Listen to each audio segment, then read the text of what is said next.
Kita dari tim Jamaah Ganjar Aceh.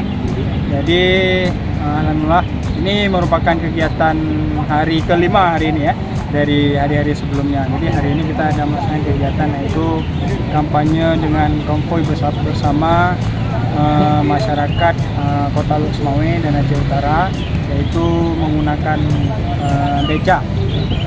Ada berapa beca yang dilibatkan?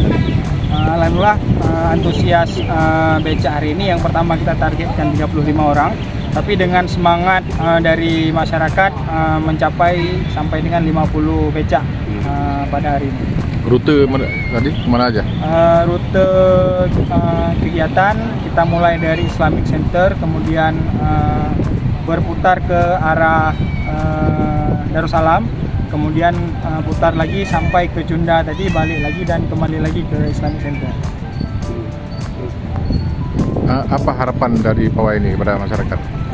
Baik, tujuannya? Untuk harapannya pertama sekali tadi kita melihat sangat antusias bahwasanya masyarakat Kota Lok Sumawe dan Aceh Utara sudah sangat siap untuk memenangkan calon presiden dan wakil presiden kita, yaitu Ganjar dan Mahfud. Jadi harapan insya Allah dengan adanya kegiatan hari ini dan juga kita melihat beberapa hari kebelakangan ini, antusias masyarakat akan siap untuk memenangkan Ganjar Mahfud di Aceh Utara dan Lok Sumawe. Apakah ada agenda lain untuk seperti kampanye akbar gitu terbuka?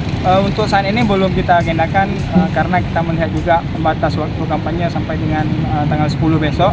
Tapi besok kita akan melaksanakan kegiatan juga untuk kegiatan kampanye dengan masyarakat Kota Lok Sumawe, tapi bukan kampanye akbar, tapi seperti biasa kita mengajak anak-anak muda dan juga masyarakat orang tua yang bertempat di kafe-kafe yang ada di Lok Sumawe. Khususnya di Lok Sumawe, menurut Abang kira-kira berapa target perolehan suara untuk presidennya?